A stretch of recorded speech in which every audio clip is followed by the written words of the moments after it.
Simulation Theory, Chapter 7, Solving the World's Problems. It's all about bucks, kid. Everything else is conversation. Gordon Gekko in Wall Street. The answer to 99 out of 100 questions is money. Issues. Money is the reason problems do not get permanently resolved. Everything is a racket in one form or another. Most problems aren't really problems. They are issues for people to argue about but never seem to want to actually solve. I read in With No Apologies by Barry Goldwater that we'll be debating the same topics 30 years into the future, and he was right. Sometimes problems seem so easily solvable, you wonder why they still exist. If all of our problems were solved, many people would be out of work. Other problems are manufactured, and an artificial outcry is produced, sometimes by the same exact people causing the problem. This is called problem-reaction-solution. You manufacture the problem, show the reaction, provide the solution. You cannot trust any source of information you receive. Always question the motive of the information you receive, whichever source it is from. Cancer. Cure it. All of those billions of dollars going towards charity for cancer research and college university research that universities are so proud to brag about receiving, every problem in the world should be solved. What have these charities and research facilities been doing all this time with all that money? How much money has been made off of cancer treatments? Nuking the cells in your body. Starvation. Distribute more food. Teach people how to grow their own food and distribute it. All of the charities. Why can't they resolve the problem? I keep donating and all I get is more and more requests for donations. No results. The more I donate, it seems the more people start starving. They've absolutely destroyed my desire to donate. They spend more money printing up requests for donations and postage than curing the problems. It's a fancy way of asking for a salary, and a portion of my salary will go towards the cause. Your address is given to other charities, and they relentlessly send you emotional-based literature on how there are so many problems that need my help. I'll give you money if you solve the problem. Do we even need to eat food? Is it food that we need or nutrition? What is nutrition? If you found out there was an alternative to eating, would you take it? Or are you addicted to eating food and will never give that up and will pay anything to keep eating? If that food alternative came out, the threat of sanctions and starvation upon a country no longer would be a threat. So instead of allowing everyone to have a healthy, enjoyable life, you get the starvation of people, high blood pressure, cholesterol, obesity, and all of the problems associated with eating food. You all act like I'm the bad guy. Am I? Liberators are bad? Question why we need to eat food. Isolate the reason we need to eat food, and then seek alternatives to achieve the same result. I'm saying there is such a nicer way to live on Earth, but there are some extremely evil people who want to control the lives of everyone else and own your health, thus owning your life. Am I trying to ruin the food industry? I just hate having to take time out to eat 3 to 4 times a day, and I see all the money I spend on food, and I think there is an alternative way to keep my body running optimally. I'm allergic to most food. I want nanobots. Taxes. The current tax system is suspiciously complicated. The dominant reforms to tax are all controlled by the same people, and it really just changes the way you're having your money taken from you or who they're going to take from. Introduce a flat tax for everyone to pay the same percentage. Make it illegal to charge any other taxes or excises or additional fees unless you name it the up your ass tax or rape charge or I really wanted to charge you this much money but I know you wouldn't pay that price, so I hit you with this extra miscellaneous fee that I don't want you to question. Show how much total money is collected plus from where and show where it goes. Don't show just the income tax. Show all of the taxes. How much is collected in sales tax per year? Why do I have a hotel room tax? Why do I have an FCC tax on my cell phone? Why do I have another tax on my cable bill? The list goes on and on. I want to introduce the Jonathan Lippy tax and see how you all feel about that. And don't question it, just pay it. It seems like everything else has a tax. Illegal drugs. Arrest Mr. Big. They never do, though. They arrest everyone else to fill up the prisons and charge taxpayers. Mr. Big recruits more people to be arrested in the future. How do illegal drugs get distributed all across our entire country? It takes much effort for Kellogg's, Kraft, Frito-Lay, and other food distribution companies to ensure their products are on store shelves. How is it that I could go to any city in the United States and purchase drugs? That's a question that should also be raised over and over again. They're there because people buy them and there is a marketplace for them. But then, if people want to use them, why are they illegal? Artificial scarcity. Is there an underground tunnel network where drugs travel freely without any police supervision? Foreign dependency on oil. Drill. America's energy crisis. Harness the unlimited energy of nature. Solar, geothermal, wind, hydro, helium-3, heat, air pressure, algae, fusion, fission, etc. Why have we not done this? Prayer in schools. Communist takeover of the United States, goal number 28. Eliminate prayer or any phase of religious expression in the schools on the ground that it violates the principle of separation of church and state. Gay marriage. The communist takeover of America, goal number 26. Present homosexuality, degeneracy, and promiscuity as normal, natural, healthy. Gay people are being used to advance someone else's ideology. Illegal immigration. Go after the companies that provide money, or help the countries where immigrants come from become better countries so they'll stay there. Healthcare. Follow the money. You wonder if at the top, the insurance companies, medical establishment, and malpractice lawsuits all secretly conspired together with the help of politicians and the media to drive prices up. What is health? Shouldn't the goal of health be to provide a nation of healthy people? Yes, but how is that financially beneficial for the medical profession? If more and more people go into the health field, does that mean we will suddenly need more and more unhealthy people? We had more people become lawyers, and now we have more laws and lawsuits. Inform yourself about the technology that exists. AI and robots can really replace much of medical personnel and do a much better job. Shift towards a preventative maintenance method of health. Ask society, what is sickness? Why does sickness occur? Have AI walk-in clinics where you walk into a chamber that scans your body, outside and inside, and does a full body analysis of the problems you have. It then prints out the way to resolve your problem. Or, if it is already programmed with the fix, it would perform it for you. I believe the things that are necessary to your well-being in life should not have profit incentives because it is an absolute conflict of interest. In the case of healthcare, the money profit motivator actually discourages the incentive to provide cures and healthy people in the same way capitalists complain about socialism and communism not having a motivation. The digital divide. There should be a service that rounds up electronic devices. Instead of dumping them in landfills, send them to third world nations. Our Pentium 1 computers are useless to us, but some countries don't even have pocket calculators. They also don't have electricity infrastructures to power the computers. 3 satellites could provide internet connectivity to everyone on the planet. So could universal Wi-Fi. Cities of the future. Just read any engineering magazine and you'll see tons of great ideas. All new cities built in the U.S. should be built green conscious and energy conscious with alternative energy and public transit infrastructures in place. Iraq War. Civilian Americans don't have enough real information to form a valid opinion of any of our foreign affairs. Everyone is armchair quarterbacks parroting what they hear on the news or talk radio. Wars. Too many people make too much money from creating wars. As long as there is money to be made, it will never end. Crime, prisons. Remove the reasons to commit crimes. Remove the financial benefits to having criminals. A major part of the economy is processing law offenders and putting people in prison. Without criminals, there are not as many cops, lawyers, court trials, prison guards, and all of the rest of the people that make money off of processing criminals. ADT and home security companies wouldn't have a business without them. Create designated places called Crime City or Crime Zone. These are places designated for crime to take place legally, but only there. Here's the catch.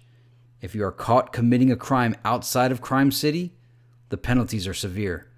Criminals prey on the innocent. Let the criminals be criminals together and see how long they last when there is nothing to prey upon. The evil need the good, but the good do not need the evil. My problem with crime is when it affects the innocent. I have no problem with two consenting criminals affecting each other without innocent people being affected. Crime stays in Crime City. You want to commit a crime? Do it there. The consequences are severe if you commit a crime where the innocent live. The goal is to literally remove the criminal element from society. Isolate it. Showcase it for what it is. No more deception, hiding it, disguising it. Here it is, Crime City, Crime Zone. If you see someone going to Crime City, you might not want to be friends with them. Abortion. Define what it is to be human. Birth certificate, social security number. Do fetuses have nerves? Hunter's abortion law. If you kill it, you gotta eat it. Make it legal, but neither the government nor insurance companies can assist in payment for the procedure because that financially affects people who do not agree with it. Let that open a whole can of worms precedent of people not wanting their tax money going to things that they don't agree with. If you're under 18, you must have a parent's signature. Doctors not obtaining parental signatures will be subject to malpractice. The parties involved have to foot the whole bill. Prior to the procedure, the couple must watch a video showcasing the various forms of contraception available.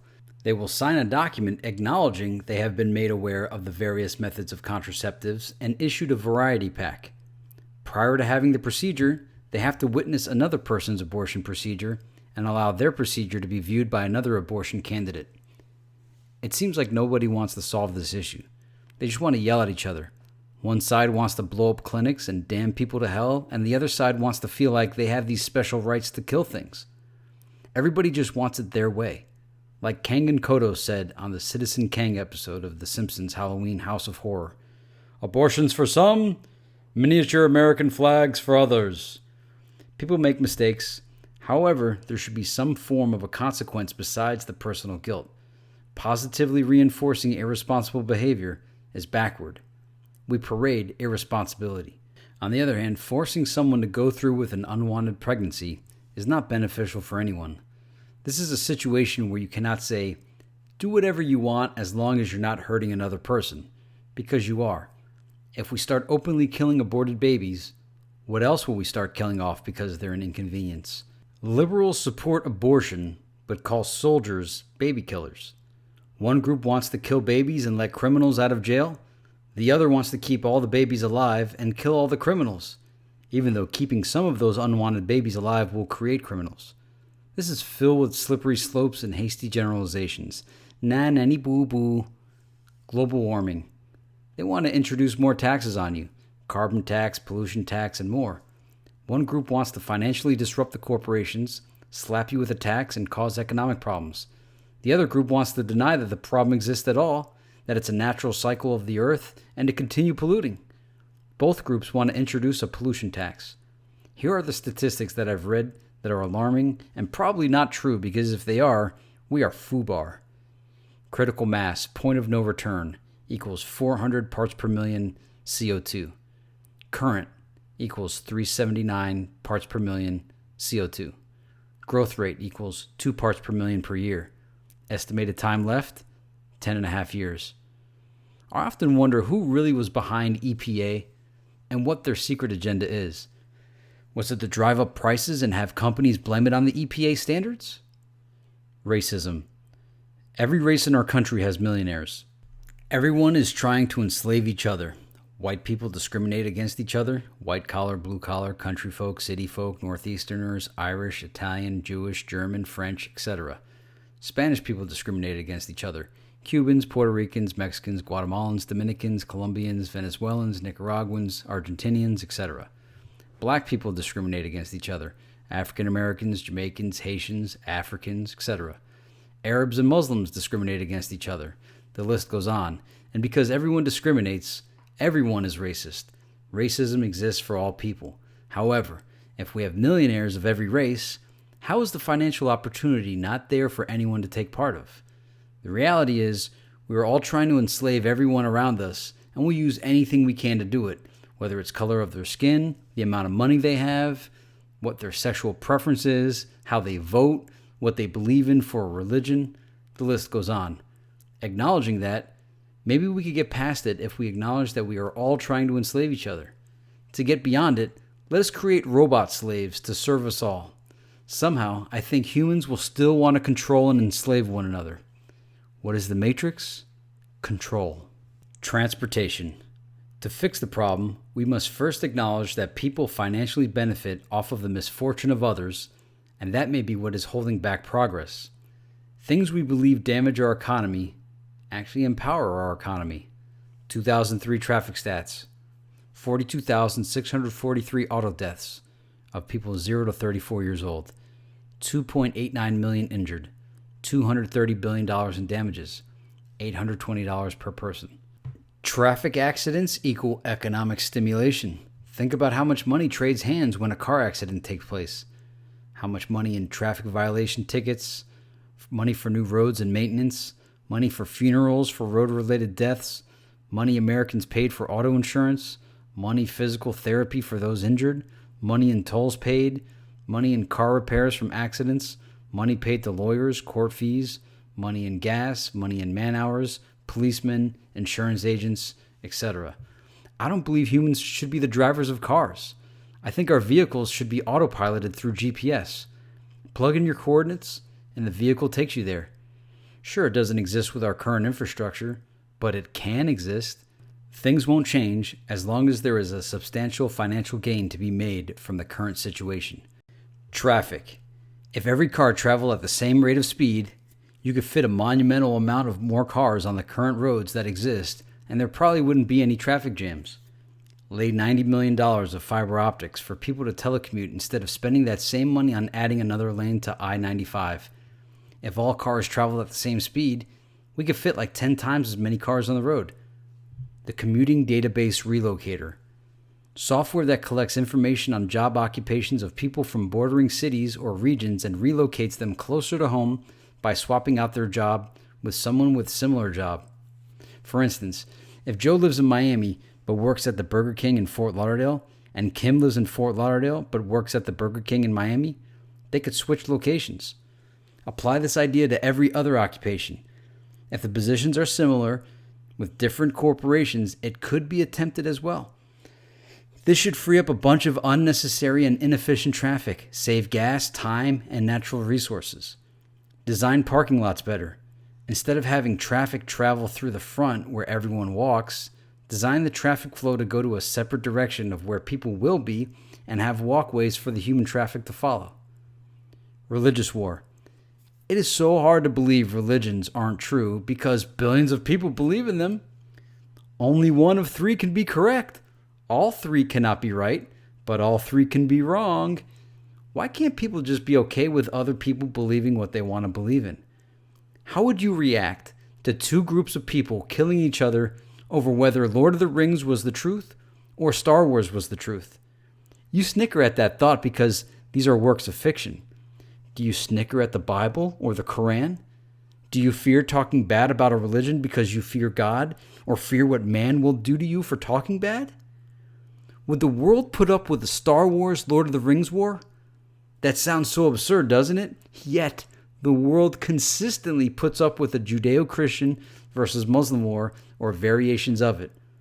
When one Muslim group kills other Muslim groups, or Christians kill other Christians, it's like the Jedis versus the Siths, or whatever the Lord of the Rings equivalent of inner fighting would be. Would you put up with that? You would give no entertainment to those ideas even being worth fighting for. You would object to even being informed about such nonsense. Yet the entire planet plays audience and goes along with the holy wars, and innocent bystanders who want nothing to do with these stories get killed. If Star Wars fans fought Lord of the Rings fans, it would be entertained for maybe a day until it was discovered that they really wanted to kill each other.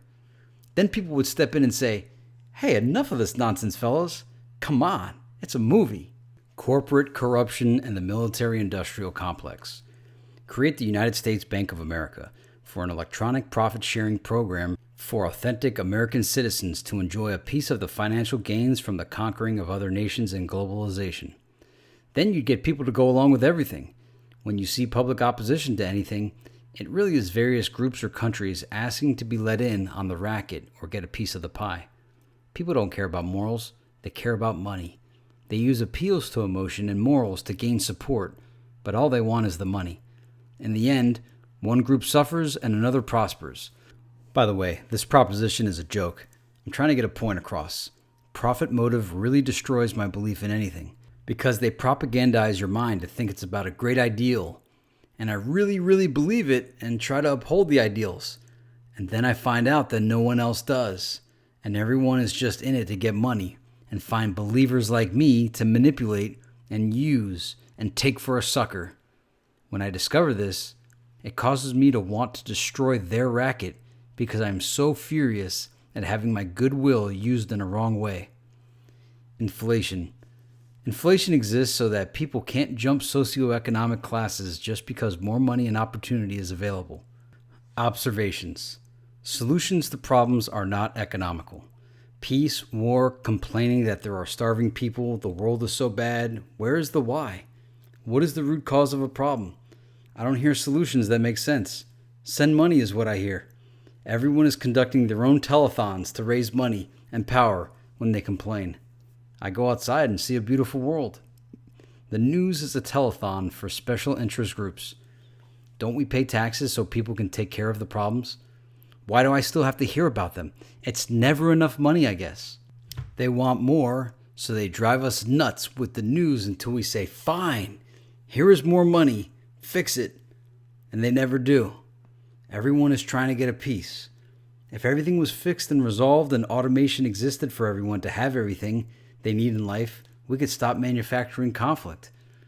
You know about problems and issues from the media. Political debates are like a beauty pageant. No substance.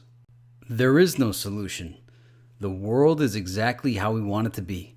If we don't want it the way it is, we could change it. I want a perfect world. But does the rest of humanity? I realize the illusion is necessary for peace. We prefer order over chaos. I'm not an anarchist, and I'm not promoting anarchy. I am good for goodness sake. I was raised and taught to be a good person. But those values don't seem to be the values that affect the world. Those values don't seem to be the deciding factor in decisions that get made.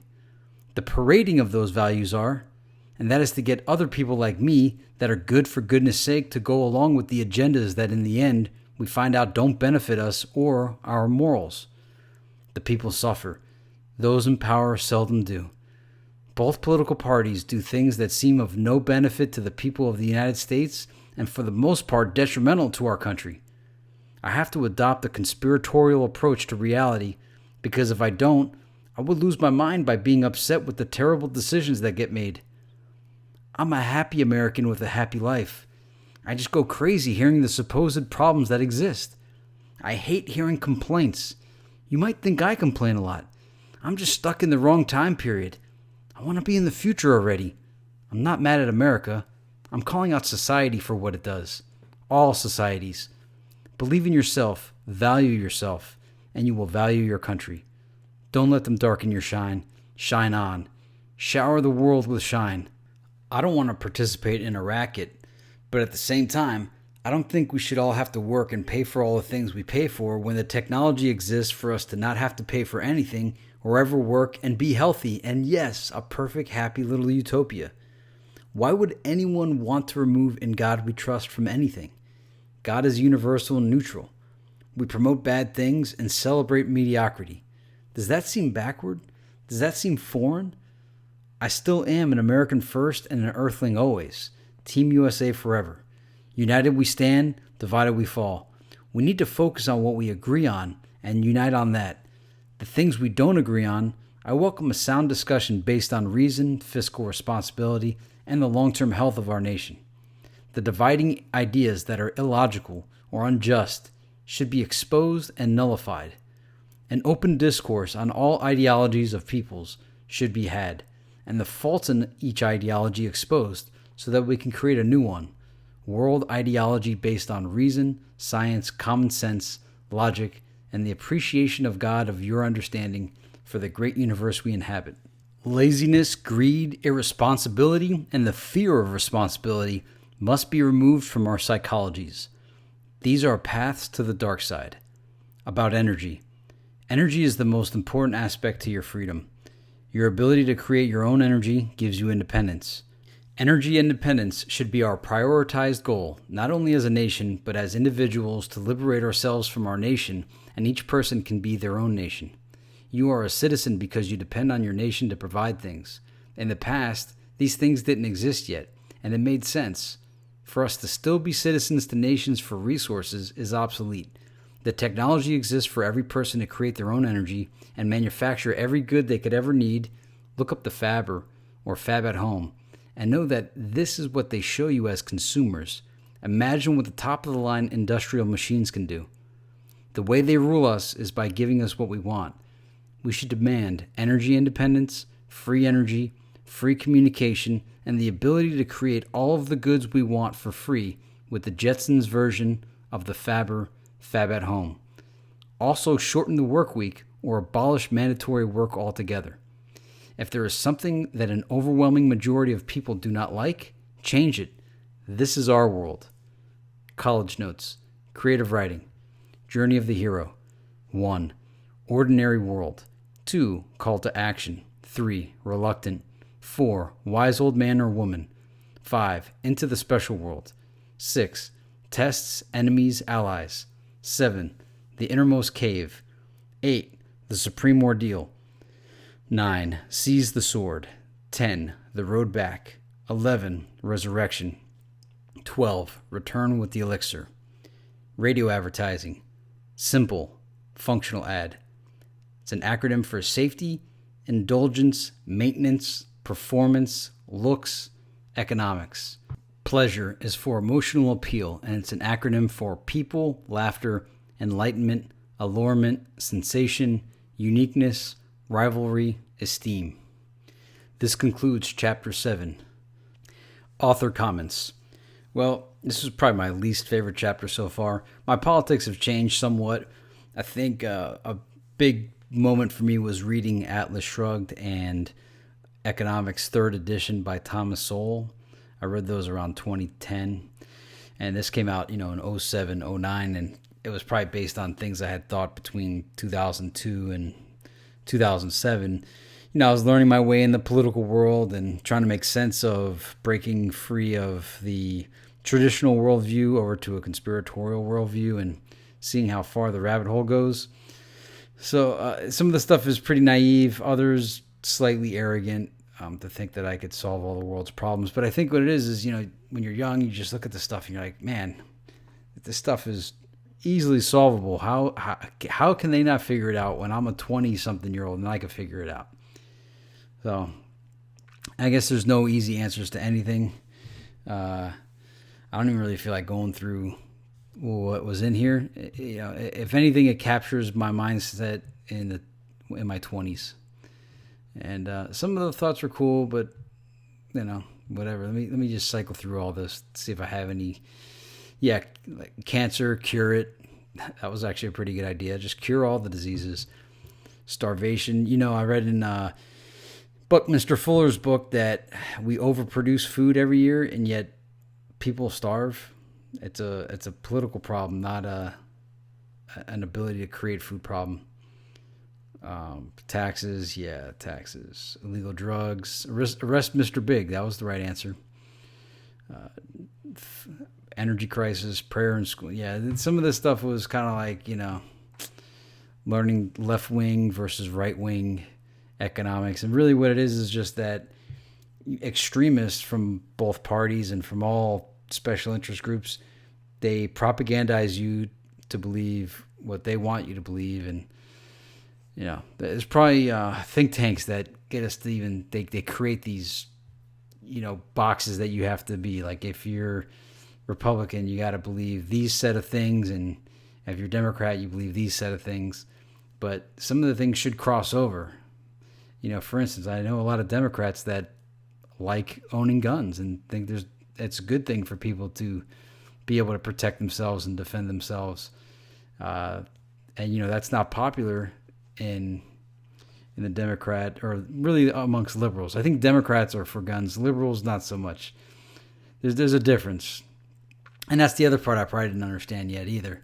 The difference between a Republican, a conservative, a libertarian, a liberal, a Democrat, progressive, even though I think progressives and liberals are pretty close. So I didn't know all that yet. I still don't know all that right now. And the ideologies that people have, I'm not for any of them, unless it's for ending artificial scarcity, letting people know about all the technology exists, and to liberate everybody from any form of dependency. I'm for independence. Anything that helps people become more independent, that's what I'm for. If it's something that forces you to become more dependent, not so much. Now, I don't mind having government services and us all working together for things, but things that intentionally make you dependent, like the monetary system or the energy, having to pay for energy, even though the energy should be abundant. Those are the things I'm against. Things like sexual preference and racism, all that stuff is irrelevant to me. We're all human beings, and we all bleed. And it's basically, like I said, it's all of us trying to use whatever we can against whatever we can to control everybody. Digital divide, yeah. Cities of the future, Iraq war, crime. The Crime City idea was actually a pretty good idea. I can't believe I spent as much time on abortion, but I'll give you this statistic. Since 1973, there have been 58 million abortions in the United States. Now, regardless of your position on it, whether you're against abortion or you're for abortion, 58 million abortions. And we make fun of the Nazis, and we make fun of the Soviets, and we make fun of Mao's China. 58 million people. Would it make it the 22nd largest country in the world? So the deal with abortion is, again, I really don't care to even get into it. It's just that I think it's a slippery slope. It gets you used to getting rid of things that are convenient, inconvenient things like, pregnancies. And then you start to want to kill off the old people. And then eventually it comes to people like me, conspiracy theorists, because I go against the norm. I'm such a nuisance on society where I speak truths to people and I damage the propaganda. So they'll eventually come for me. So that's why I try to protect the unborn, is because once they kill the unborn, then they'll kill the old people and then they'll come after me. And I know that's that's a slippery slope or a hasty generalization. I don't have any proof. One thing doesn't correlate to another. I've heard all the excuses. But I think it's better to protect life than to destroy it. That's where I'm at now. But the politics of it all, I don't care about. I don't really care. I'll use it in a debate just to see if someone loves to kill things, but then they want to kill I don't know, whatever. Forcing someone to go, global warming, The Inconvenient Truth by Al Gore, and I'm not even sure outer space even exists. So, where's the data? All I get, it's peer pressure. You either got to believe it exists or doesn't exist, instead of just having a rational conversation about it. Some stats. Now, these are the stats that came out in the pro-global warming, the ones I presented. And if that's the case, we're dead. We're toast. Because we've exceeded the point of no return. But yet we're still here. I don't even care really to get into that either. I don't like dressed up, disguised things that are used to gain control, whether it's leftists or right-wingers. When they're using topics to gain control, to control things, to gain money and power, it drives me nuts, because they get people to believe in things and then you end up getting laid out to dry. Transportation, yeah, we should have GPS cars by now. Traffic, yeah. Religious wars, that Star Wars versus Lord of the Rings, that was pretty funny. I think that puts it into a good perspective. I'm looking at this, the corporate corruption and military-industrial complex. It just goes to show the time period. 2007, coming off of the Iraq War, the Bush administration, Enron, the financial collapse of the housing crisis. The problems are so much bigger than this stuff now that it's like this is child's play. Observations. So yeah, again, these were my politics in 2007. I've grown up a little bit since then, but not really. But I do recommend Atlas Shrugged and Economics 3rd Edition by Thomas Sowell. The Role of Prices. The nice part is reading this again. I'm like, wow, it's good to see that I've learned more and grown and matured a bit. But that doesn't say this information is pretty good in here. It's an alternative perspective. I just think it was sensationalized with the heading for the chapter, Solving the World's Problems. Who the heck did I think I was? But whatever. I'm a little bit more humble now. And I think social networks helped me sort out a lot of philosophies and whatnot. So anyway, that was this chapter. The next chapter is Psychology John 01. Can't wait to see what's in there. Anyway, thanks for watching, and I'll see you next time.